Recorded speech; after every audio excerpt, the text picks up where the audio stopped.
నమస్తే అండి. ఈరోజు కథ మిత్రవంచన. చతురగిరి రాజుకు చిత్రసేనుడు అనే ఒక కుమారుడు ఉండేవాడు. చిత్రసేనుడికి చిన్నతనంలోనే ఒక వేటగాడి కొడుకుతో స్నేహం ఏర్పడింది. వాడి పేరు మార్గసింహుడు. వాళ్ళు ఒకరినొకరు విడవకుండా కలిసి తిరిగేవాళ్ళు. యుక్త వయసు రాగానే చిత్రసేనుడికి రాజు రాజ్యాభిషేకం చేసి వానప్రస్థం వెళ్ళిపోయాడు. రాజైపోవటంతో చిత్రసేనుడి జీవిత విధానమంతా మారిపోయింది. ఇప్పుడు అతనికి మార్గసింహుడి వంటి వాళ్ళ సహవాసంతో పనిలేదు. అయితే మార్గసింహుడు మాత్రం తమ పాత స్నేహాన్ని మరవలేదు. తన చిన్ననాటి స్నేహితుడు ఇప్పుడు రాజయ్యాడు కనుక తనకి ఏ లోటు ఉండదని అనుకున్నాడు. ఆ ధైర్యంతోనే వాడు తన జీవితాన్ని తీర్చిదిద్దుకోకుండా, తన కులవృత్తిలో దక్షతను సంపాదించుకోకుండా, తండ్రి కూడబెట్టినది కాస్తో కూస్తో యథేచ్ఛగా ఖర్చు పెట్టేసి బికారిలా అయ్యాడు. పూటగడవని స్థితి ఏర్పడిన మీదట మార్గసింహుడు రాజును చూసి సహాయం అడుగుదామని సభామంటపం వద్దకు వెళ్ళి వేచి ఉన్నాడు. కొంతసేపటికి రాజు సభకు వచ్చాడు. మార్గసింహుణ్ణి చూశాడు కానీ గుర్తించనట్టుగానే వెళ్ళిపోయాడు. ఇలా 2-3 రోజులు రాజు తనను చూసి కూడా పలకరించకపోయేసరికి మార్గసింహుడికి నిరాశ కలిగింది. తనకు రాజుగారికి ఉన్న బాల్య స్నేహం తనకేమీ ఉపకరించదని వాడు రూఢి చేసుకున్నాడు. తోటి కులం వాళ్ళు మార్గసింహుడి వద్దకు వచ్చి, వేటగాడు తిండికి మాడవలసిన గతేమిటి? ఈవేళ మేమంతా వేటకపోతున్నాం, మా వెంట అడవికిరా అని పిలిచారు వాళ్ళంతా. మార్గసింహుడు తన తండ్రి యొక్క వేట పరికరాలన్నీ తీసుకుని వేటకు బయలుదేరి వెళ్ళాడు వాళ్లతో. అడవిలో మిగిలిన వాళ్ళంతా అనేక రకాల జంతువులను పట్టుకున్నారు. మార్గసింహుడికి చిన్న కుందేలు పిల్ల అయినా చిక్కలేదు. వాడికి వేట బొత్తిగా రాదు. సూర్యాస్తమయం వేళ వేటగాళ్ళు ఎవరు కొట్టిన మృగాలను వాళ్ళు తీసుకుని ఇళ్లకు తిరిగిపోయేటప్పుడు మార్గసింహుడికి వాళ్లతో కలవటానికి సిగ్గేసింది. వాడు ఒంటరిగా ఒక కాలిబాట వెంబడి నడుస్తూ పోసాగాడు. అలా కొంత దూరం వెళ్ళేసరికి మార్గసింహుడికి ఒక గుహ కనిపించింది.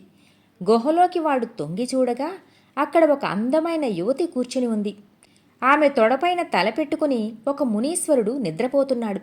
అటువంటి చోట అంత అందమైన స్త్రీ ఉండటాన్ని చూసి నిర్ఘాంతపోయి మార్గసింహుడు అక్కడే నిలబడి ఆమెను కన్నార్పకుండా చూడసాగాడు.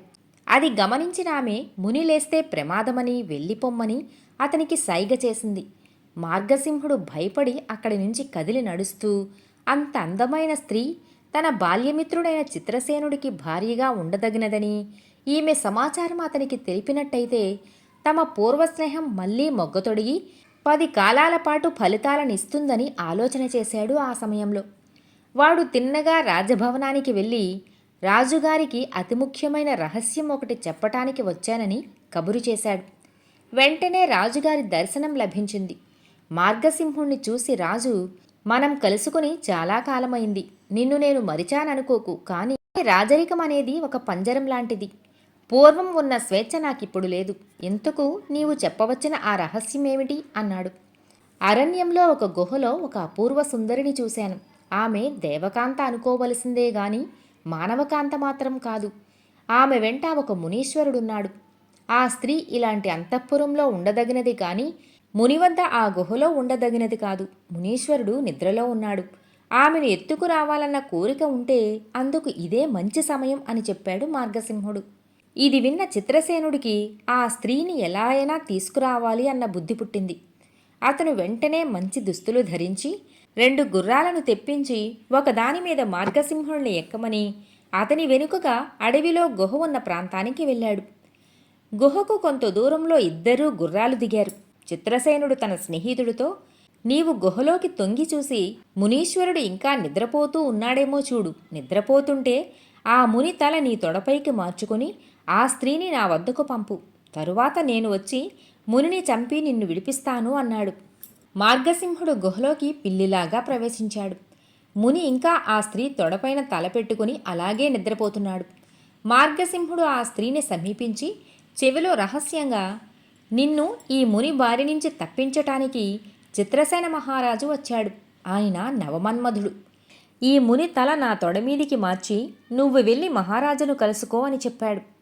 వెంటనే ఆ స్త్రీ అమిత ఉత్సాహంతో ముని తలను భద్రంగా ఎత్తి మార్గసింహుడి తొడకు మార్చి నిర్బంధంలో నుంచి బయటపడిన పక్షిలాగా బయటికి పారిపోయింది. చిత్రసేనుడు ఆమె అందం చూసి నిర్ఘాంతపోయాడు. ఆమె అతను ఊహించిన దానికన్నా చాలా రెట్లు అందంగా ఉన్నది. అతను ఆమెను తన గుర్రం మీద ఎక్కించుకుని నగరానికి తిరిగి వెళ్ళిపోయాడు. రాజు వచ్చి మునిని చంపి తనను విడిపిస్తాడని అనుకున్న మార్గసింహుడు ఎంతో కాలం చూసి తనను తన బాల్యమిత్రుడు వంచన చేశాడని గ్రహించుకుని కంటతడి పెట్టసాగాడు. అతని కన్నీరు చుక్కలు మీదపడి ముని నిద్రలేచి కూర్చొని ఆడదానికి మారుగా ఎవడో మగవాడుండటం చూసి, ఎవరు నువ్వు? ఇక్కడున్న ఆ స్త్రీ ఏమయింది అని అడిగాడు కోపంగా. మార్గసింహుడు దొరికిపోయిన దొంగలాగా బెదురుతూ ఆ మునికి జరిగినదంతా పోసగుచ్చినట్లు చెప్పేశాడు. అంతా విని ఆ ముని, దుర్మార్గుడా, పాపిష్టివాడా, ఈ పని చేసినందుకు వెంటనే చచ్చిపో అని శపించాడు. ఆ క్షణంలోనే మార్గసింహుడు ప్రాణాలు విడిచాడు. ఈ కథలో నీతి ఏంటంటే, ఒక మనిషి వ్యక్తిత్వాన్ని అంచనా వేయకుండా అపాత్రదానంలా అన్నీ చేసుకుంటూ పోతే చివరకు ప్రాణాలే పోగొట్టుకోవాల్సి వస్తుంది. కథ సమాప్తం.